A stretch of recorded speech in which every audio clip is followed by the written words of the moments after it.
Good morning, and thank you, Alan, for the opportunity once again for us as a department to address this August occasion. I think I'll start off with the acknowledgements, starting with yourself, Mr. Sekumbi, the Program Director, Usisnoli Tafagote, the President of the Minerals Council of South Africa, Mr. Yapi Fulat, the Chairperson of the Minerals Council's Zero Harm Forum, Mr. Msiza Mtenjane, the incoming Minerals Council CEO. We once again like to congratulate him in the new role that he's going to play, and we pledge our support of continuously working together with the Minerals Council through working together with him as well. We also like to commend the role of the outgoing CEO, Obabu Roger Baxter. We've worked very well with Mr. Roger Baxter, and we also thank him for his commitment of ensuring that we achieve that goal of zero harm. And once again, wishing him all the best for his future endeavors. I'd like to also acknowledge the CEOs, executives of the mining sector present here, all organized labor leadership, including from AMCU, NUM, NUMSA, Solidarity, and UASA, who are also here, my colleagues from the department, and also from the Mine Health and Safety Council and the MQA, the media. Ladies and gentlemen, good morning once again. I'd like to start by sharing the sentiment that we agreed in the sector that we can compete on anything, but not on health and safety. We as a department has been working together with the employers, organized labor, and organized labor to ensure that there is a sustainable improvement in the mining sector. On behalf of the DMRE, we commend the Minerals Council of South Africa for arranging this event, especially in the middle of the Women's Month, an important month in the South African calendar, when all of us will be celebrating contributions of women in the broader society and in mining. And in fact, as Ms. Fagut has indicated, we through the Mine Health and Safety Council, we've come up with programs to ensure that we enhance the health and safety, the security, and also the security of women in mining. And we came up with guidelines that we've also published. We are hopeful that on top of our priorities from today onwards, we'll be focusing on the health and safety of the mine workers and other persons affected by mining activities, as this continues to be of utmost importance for all of us. The National Day of Health and Safety in Mining must continue to provide a platform for learning and allow people to share ideas on improving health and safety in the sector. The health and safety of mine workers remain integral to the long-term sustainability of the mining sector and the key area of concern, which requires a consistent attention by all stakeholders. Working together with the mine employers and organized labor, the department has over the years made significant strides in improving the health and safety of the mine workers. This led to a sustainable downward trend in operational fatalities, injuries, and diseases over the years.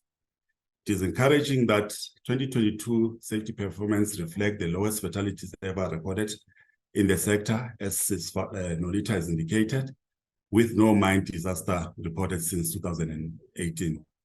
Also, the sector reported a decrease in the number of injuries and occupational diseases during the same period when compared to the previous year.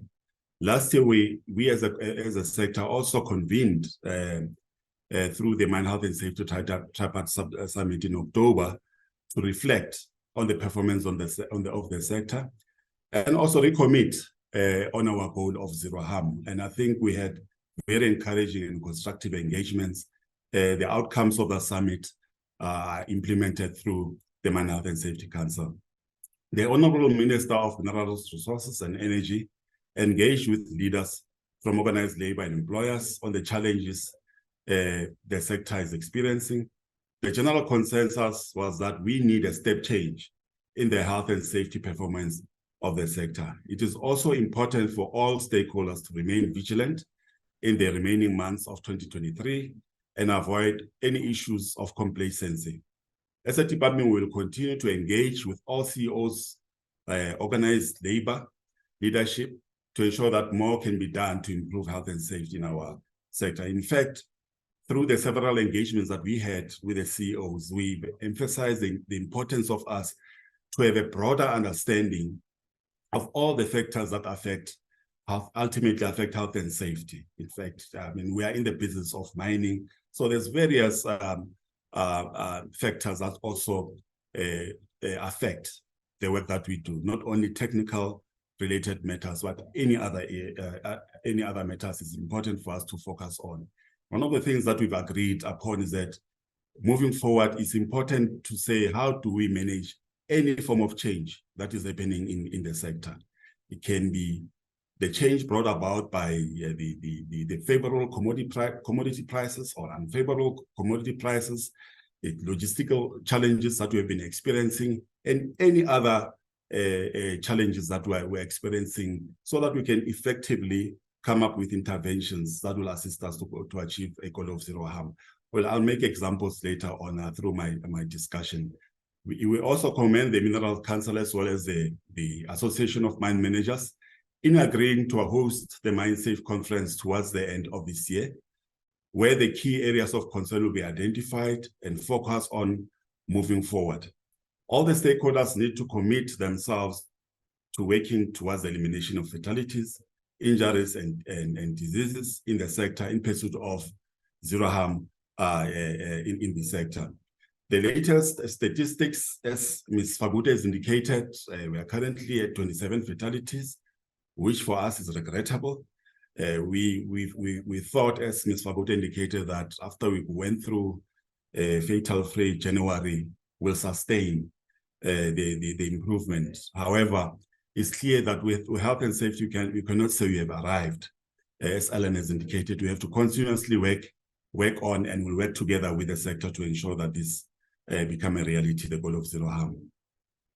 And we also, we believe that the accident that happened where 4 people lost their lives in one of the mining companies also contributed to significantly to the fatality trends. But we've also been engaging, as I've indicated, with all the mining companies to ensure that we have an improvement. Secondly, the sector had a significant increase in the number of force of ground accidents from 2 to 8 so far this year.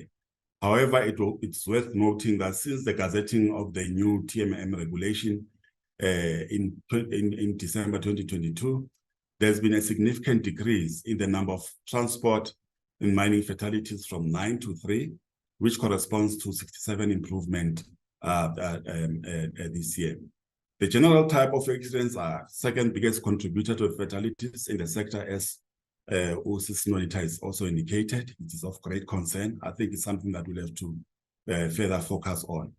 It is also worth noting that the coal mines did not experience a fall of ground fatality for a year up to date. Ladies and gentlemen, generally, most fall of ground accidents are happening in the gold mines. And we know that Minerals Council has come up with programs to deal with, and I think Ms. Yapi-Fulat will also talk more on that. There's also been an increase in the number of seismic-related fall of ground accidents, including in the gold mines. Regrettably, there's been no improvement in the general type of accidents, as I indicated. Lastly, it is also regrettable that in 2023, the sector already reported 3 fatalities, which classified under the category of miscellaneous. I think, as we agreed in the past, it's very important that we focus on the well-being, the total well-being of the mine employee, including focusing on what we call the lifestyle diseases, that is the non-communicable diseases. And we've agreed also through the Mine Health and Safety Council that we must encourage the sector to have a better focus on that. And when we engage with the Minerals Council, we're reassured that also the sector is focusing on this particular matter. And we believe that it will definitely assist us in achieving that goal of zero harm in the sector. Again, there's been a 4% decrease in the number of injuries from 1,273 to 1,225. The areas of concern in this regard include explosives injuries that increased, and also heat exhaustion cases that were also reported including electricity injuries that were also reported by the sector. Also, it is of great concern that there has been a significant increase of miscellaneous injuries. I think I've touched on this, but it calls upon us to look at the overall well-being of a mine worker. And we believe that once we do that effectively, it will have a huge impact in this regard as well. In the first quarter of April to June this year, the mines reported a total of 357 occupational diseases from the health incident reports submitted when compared to 298 reported during the same period in the year 2022. This corresponds to 20% regression year on year. The areas of concern on health are noise-induced hearing loss cases, which increased from 66 to 122. The chronic obstructive airway diseases, COAD, cases which are also increased from 17 to 22. And silicosis cases from 37 to 45. Once again, I would like to implore the sector to put more focus on the health matters in the sector. The department welcomes the efforts of all stakeholders in ensuring that the goal of zero harm is ultimately achieved at all mines. The collaboration and spirit of genuine partnership stands at the very center of change, and it will not happen without commitment of all partners. It is also critical to maintain and strengthen relationships at mines level to ensure that the vision of zero harm amongst all stakeholders remain closely aligned. And I think this is a point that was also raised at the summit, where the stakeholders felt that the partnership that is happening nationally, in some cases, is not happening in the mine level, especially ensuring that workers and organized labor get full participation on health and safety matters. And we implore once again that let's improve in this regard. The health and safety of mine workers is everyone's responsibility.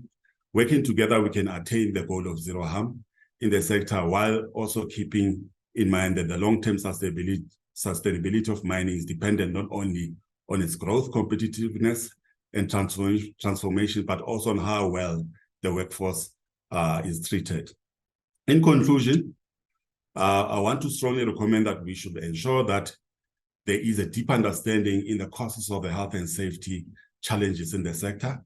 This should include how we effectively manage change, as I've indicated, in the sector. And one of the examples that we've normally made when we met with the CEOs and organized labor is that if you see, for instance, this year, most of the fatalities have happened in the gold sector. And the gold sector has performed extremely well last year. And this year, we've seen as a major contributor of fatalities is fall of ground and mainly seismicity, as we've indicated. But now, these also coincide with the favorable gold price. I think at one stage it was hovering around $2,000 per ounce. Now, we aspire to have favorable commodity prices. But I think for us, it's very important on how do we respond to these changes as they definitely happen. Because obviously, if you have favorable commodity prices, you try to optimize on production and to make sure that you improve on the business side of mining. So we believe that we must make sure that we put appropriate interventions to respond to these challenges. We've seen in the other subsectors that the commodity prices are no longer favorable, like in the platinum sector as well. So I think for us, it's very important that as we manage, because one of the things that we do better in the mining sector is to manage the changes as they happen. It will force us to manage the costs that relates to mining, but it's very important that as we do that, we do it in such a way that we don't have a significant impact on the goal that we want to achieve, that is zero harm. Also, we are moving towards the end of the year. You know that towards the end of the year, that's when a significant number of fatalities also take place. We encourage the sector, let's continue working together with all stakeholders, including the state, of doing those campaigns in Bezos. We'll continue supporting those as a department. So once again, I'd like to thank the Minerals Council for continuing making sure that we convene together through the Mine Health and Safety Day to check on how far we've fared in terms of the challenges, and what more can we do to improve on those challenges. So thank you. Wishing you all the best. Thank you.